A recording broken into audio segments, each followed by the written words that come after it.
కడపలో కాంగ్రెస్ నాయకులతో వైఎస్ షర్మిల నిర్వహించిన సమావేశం వైసీపీలో కలవరం పుట్టించింది. షర్మిల కడప లోక్సభ స్థానానికి పోటీ చేయడం 100% ఖాయం అనే మాట ఆ లోక్సభ నియోజకవర్గంలో కార్చిచ్చులా వ్యాపించింది. దీంతో షర్మిల పోటీ చేస్తే ఆ సీటు కాంగ్రెస్ ఖాతాలో పడటం ఖాయమనే వాదన వినిపిస్తుంది. కడప లోక్సభ స్థానం పరిధిలో కాంగ్రెస్ నేతలతో సమావేశమైన షర్మిల వారిని 2 ప్రశ్నలకు సమాధానం అడిగారు. కడప నుండి తాను ఎందుకు పోటీ చేయాలో ఒక్క మాటలో చెప్పాలని కోరారు. అలాగే తాను ఎందుకు పోటీ చేయకూడదో కూడా చెప్పమని అడిగారు. దీంతో ఆమె పోటీ చేసి తీరాల్సిందని కార్యకర్తలు, నాయకులు అందరూ చెప్పారు. దీంతో షర్మిల కూడా అక్కడి నుండి పోటీకి సిద్ధమైనట్లు తెలుస్తుంది. కాగా కడప పార్లమెంట్ స్థానం నుండి వైఎస్ అవినాష్ రెడ్డి ప్రస్తుతం ఎంపీగా ఉన్నారు. 2019 ఎన్నికలతో పాటు 2014 ఎన్నికల్లోనూ ఆయనే ఈ స్థానం నుండి గెలిచారు. అవినాష్ రెడ్డి షర్మిల జగన్కు బాబాయ్ కుమారుడు. అయితే జగన్ షర్మిలాలు మరో బాబాయ్. కడప మాజీ ఎంపీ వైఎస్ వివేకానంద రెడ్డి హత్యలో అవినాష్ రెడ్డి ఆరోపణలు ఎదుర్కొంటున్నారు. గత ఎన్నికలకు ముందు జరిగిన వివేక హత్య కేసులో అవినాష్ రెడ్డి హస్తం ఉందని వివేక కుమార్తె సునీతారెడ్డితో పాటు వైఎస్ షర్మిలారెడ్డి కూడా ఆరోపిస్తున్నారు. అంతేకాదు, ఇదంతా తెలిసినా సీఎం జగన్ కూడా అవినాష్ రెడ్డిని వెనకొస్తున్నారని వీరు చేస్తున్న మరో ఆరోపణ. ఈ నేపథ్యంలోనే షర్మిల కడపలో అవినాష్ రెడ్డిపై పోటీ చేసి ఓడించాలని, అవినాష్ రెడ్డికి బుద్ధి చెప్పాలని భావిస్తున్నారు. కాంగ్రెస్ అధిష్టానం కూడా షర్మిల కడపలో పోటీ చేయాలని సూచించినట్లు సమాచారం.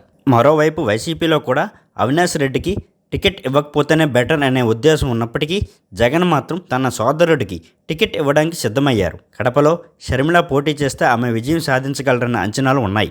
కడప పార్లమెంట్ స్థానంలో గత 10 ఎన్నికలుగా వైఎస్ కుటుంబీకులే గెలుస్తున్నారు. 1989లో ఇక్కడ వైఎస్ రాజశేఖర రెడ్డి కాంగ్రెస్ పార్టీ నుండి ఎంపీగా గెలిచారు. ఆ తర్వాత వరుసగా 4 సార్లు కాంగ్రెస్ నుండి ఆయన ఇక్కడ ఎంపీగానే గెలిచారు. 1989, 1991, 1996, 1998లో ఆయన వరుసగా 4 సార్లు ఇక్కడ గెలిచారు. ఆ తర్వాత 1999లో రాజశేఖర రెడ్డి అసెంబ్లీ ఎన్నికలకు పోటీ చేయడంతో ఆయన తమ్ముడు వైఎస్ వివేకానంద రెడ్డి ఇక్కడ గెలిచారు.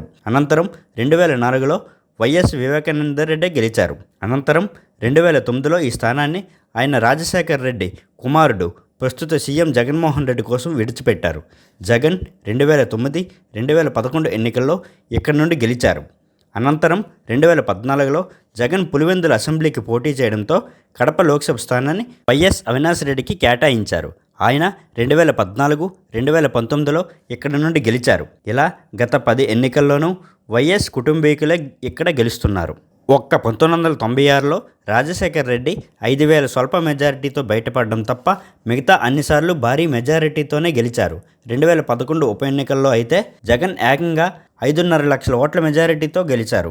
అలాంటి కడప పార్లమెంట్ స్థానంలో వైఎస్ రాజశేఖర రెడ్డి కుమార్తెగా షర్మిల పోటీ చేస్తుండడం ఆమెకు కలిసి వచ్చే అంశం. 5 ప్రధాన అంశాలు పరిశీలిస్తే షర్మిల ఇక్కడ గెలవడం ఖాయమని అర్థమవుతుంది. కడపలో వైఎస్ రాజశేఖర రెడ్డికి ఎంత పట్టుండో వైఎస్ వివేకానంద రెడ్డికి కూడా అంతే పట్టుంది. ఆయనకు భారీ అంచర వర్గం ఉంది. ఆయన మరణం తర్వాత వారంతా స్తబ్దుగా ఉన్నారు. ఇప్పుడు వివేక హంతకులను ఓడించాలంటూ షర్మిల అండడంతో ఆమెకు మద్దతు లభిస్తుంది. వివేక భార్యతో పాటు కుమార్తె సునీత కూడా షర్మిలకే మద్దతు పలుకుతున్నారు. కడప స్టీల్ కోసం ఎంపీ అవినాష్ రెడ్డి మాత్రం ప్రయత్నించడం, ఆ విషయం షర్మిల హైలైట్ చేయడంలో ప్రజల్లో బాగా నానుతుంది. షర్మిల దూకుడు, పదునైన ప్రసంగాలు, రాజకీయాల కంటే కుటుంబమే ముఖ్యం అంటూ వివేక కుటుంబానికి అండగా ఉండటం స్థానికులను ఆకట్టుకుంటుంది.